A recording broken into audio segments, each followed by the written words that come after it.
All right, let's get this party started. First, the definition of a chemical bond. A chemical bond occurs when you have the nuclei of two atoms being attracted to the electrons in between them.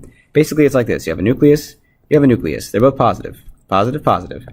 If you have some electrons in between them, like that, these are all negative. Positives and negatives attract each other. So these positive and these negative will move together. And then these two nuclei, this one and this one, will both be attracted to this. So if you move this thing in the middle, like over here, all the electrons around, then you're also going to have to move the nuclei. They will move with it because they're stuck to it. So a chemical bond happens when you have an attraction between the nuclei of two atoms and some electrons. So more specifically, it's between the nuclei of the two atoms and the valence electrons in between them, because only the valence electrons are on the outside. So those are the only ones that can be really shared. Like if you give somebody a handshake or you hold their hand, you don't reach inside of their body and hold onto their liver because you can't reach their liver. You can only reach their hand. So only the outer electrons, the valence electrons, interact. Next, why do atoms bond? Well, that's pretty simple. They bond to become more stable. In nature, stable things happen. Unstable things don't happen for very long. It's just how it goes. Not only do they bond to become more stable, but in a stable electron, so let's say I'll do something down here, right? Let's say I have a sodium, and it wants to be stable. In order to be stable, it has to have 8 electrons. So it needs 8 electrons to be stable, but sodium only has 1. If you don't remember how I got this, I'll talk about it in a second, but sodium's in this column, so it has 1 valence electron. But this is not actually what sodium looks like. It looks like this, yeah, it has 1 valence electron, but it's got a bunch of inside ones, so it has tons of electrons inside. And there's a sort of inner shell like this, under this valence electron. So atoms bond to become more stable, and they become most stable when they have 8 electrons in their valence shell. So this sodium, maybe you remember, is going to lose this and gain a positive 1 charge. So it'll be positive 1.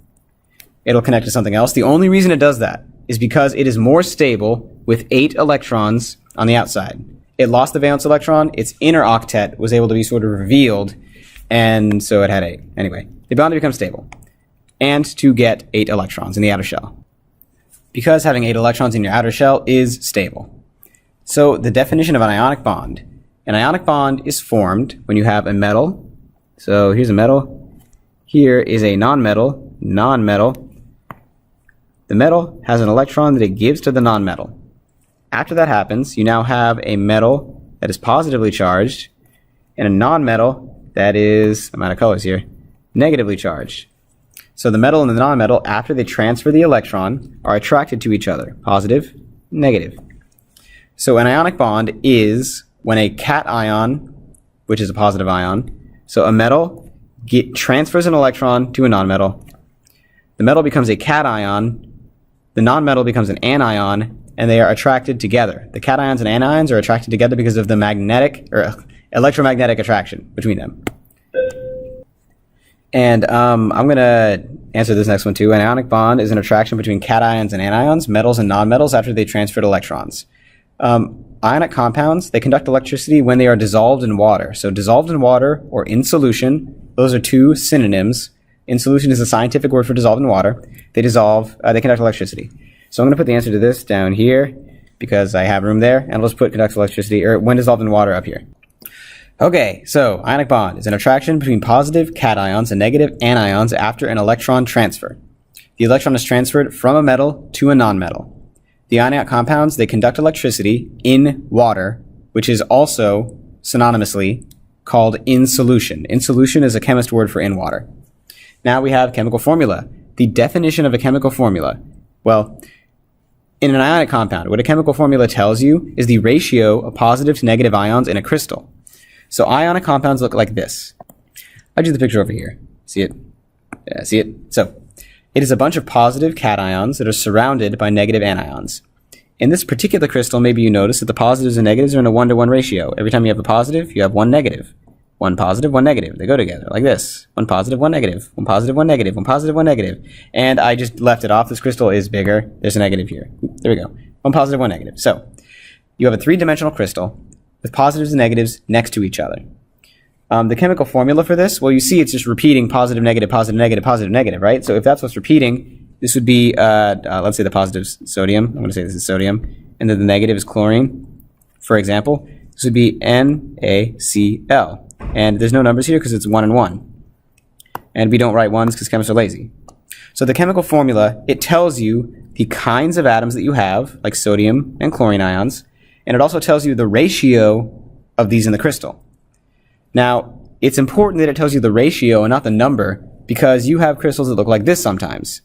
All right, here we go. And this is not perfect because this is a two-dimensional page. We have a three-dimensional world, but you have crystals that are like this, where the ratio is not 1 to 1. So check it out. Every time I have one negative, every time I have one negative, I have three positives that surround it. This negative has 3 around it.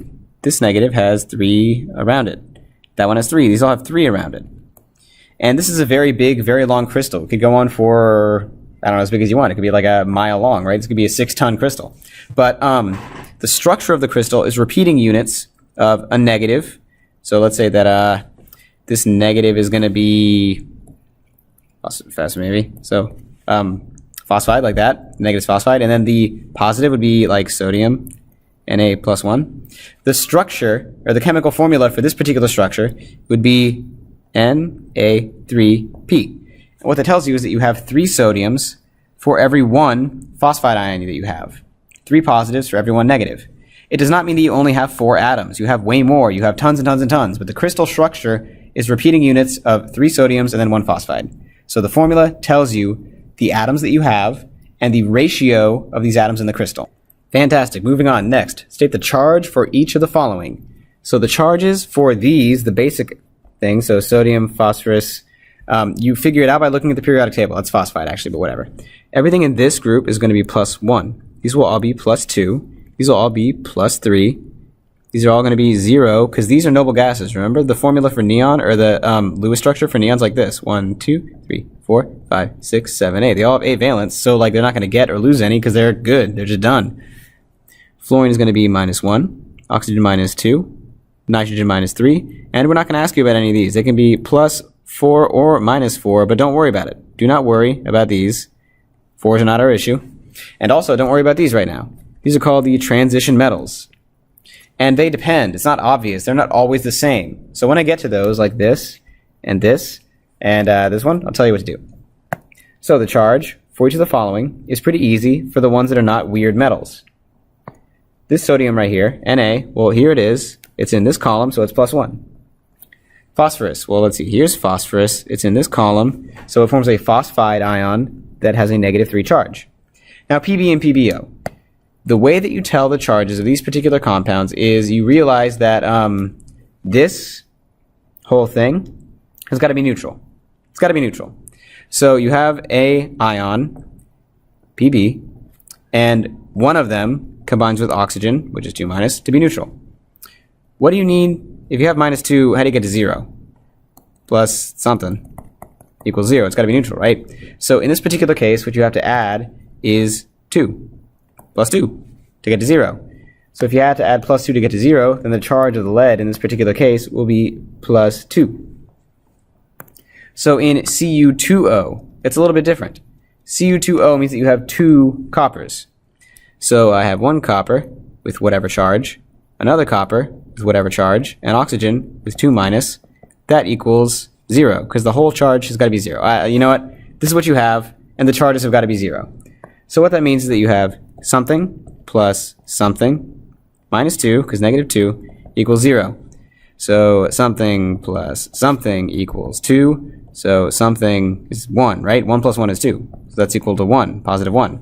And so the charge of the copper in the copper oxide is +1, which means that this is going to be copper 1 oxide. Next we have this, Fe and FeSO4. This right here, SO4, that's a polyatomic ion. You kind of got to look it up on the polyatomic ions chart, which should be on your It's Learning page. It's on mine at least. I don't know about the other teachers. So you look it up and you see that SO4 has a charge of 2-. And so if SO4 is 2-, in order to make it 0, Fe, this iron, has to have a charge of 2 plus 2. 2 plus 2, whatever.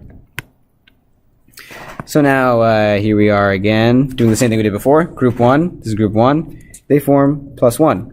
Group 2 forms +2. Group 13, which is right here, they form +3. 15 is, 13, 14, 15. They like to form -3. 16, which is these, like to form -2. 17, that's these, like to form -1. 18, that's the noble gases. They don't do anything, nothing, they're done.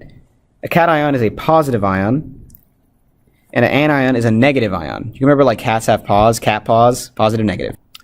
Okay, so positive ions, cations like sodium, the one here, Na+. An anion is a negative ion like chlorine, Cl-. Cat paws, cats have paws, cations are positive. So write the cation and the anion of the compounds down here. The way that you always write a chemical formula is you write the cation first and the anion second. So if you have Na as the first thing here, that means that Na is the cation. And they make positive 1 ions. So the anion is the second one, sulfur. And sulfur, well, sulfide, it's the sulfide ion that you make out of sulfur, because when you turn the sulfur atom into an ion, it becomes sulfide. That's going to be -2, S, -2. Because over here, here's S, it's a -2. Maybe I'll bring that down. Let me clean this up, bring it down, be back in a second. Okay, so we know which one is the cation and which one is the anion based on where they are. It always goes the positive one, then the negative one. We know the charges of the regular ones by looking them up on this table, the periodic table. And these weird ones, the polyatomic ones, you know because you look them up on your polyatomic ions chart. If you don't know, if you're at home and you don't have the chart, I guess you could just Google it, like Google SO4 charge and see what it is, and it'll tell you. Because you can use the chart so you can look it up on the test. Why not be able to do it at home, I guess, right? So the cation for this is calcium. And you look it up. Here's calcium, 2+. Chlorine is 1-. There you go. Next, cation is sodium, Na, and it's +1, because Na +1. Sulfur, or sulfide, is -2. Over here, Al. Well, here's Al. It's in the +3 column, so I got Al +3. SO4, it's not on here. It's not an element. It's a bunch of stuff stuck together, so it is polyatomic. You got to look it up. Turns out SO4 is 2-. NaOH, so you have sodium, Na, our good old friend, +1. And then OH, well, this is more than one atom stuck together. It's polyatomic. And you look it up, and you can figure out that OH is -1 if you look it up on your chart.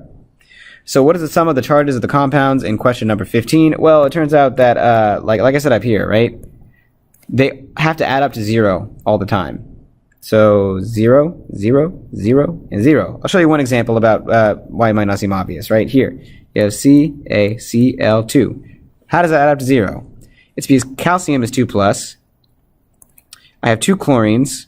This is what this 2 means. I have 2 of them. And each of them is going to be -1, because chlorine is -1. So we got 2+, and then the -1 from the first chlorine, and then the -1 from the second chlorine. That adds up to 0. So when you take the number and the charge into consideration, it always cancels. Next, naming. So the way that you name a chemical that is not polyatomic and does not have any transition metal stuff in the middle, so like this, calcium and sulfur, it's really easy. You take the name of this, that's just, so I'll do the formula, CaS, name of it, right? And the name is going to be calcium, because the Ca stands for calcium. But the S is not, okay, so S is not sodium, it's sulfur right here. And you're going to want to say calcium sulfur. But that's not right. Because whenever you have an anion, a negative ion, you cut off the name. You don't say sulfur. You say sulfide. Calcium sulfide. So I'll do this one too, MgO. I'll do it, I guess, MgO, right? Mg is magnesium, and the O is oxygen.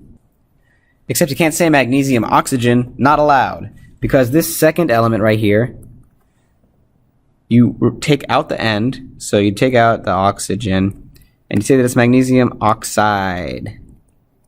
You might be saying to yourself, this is stupid. Why? Why do we do this? Why does it happen?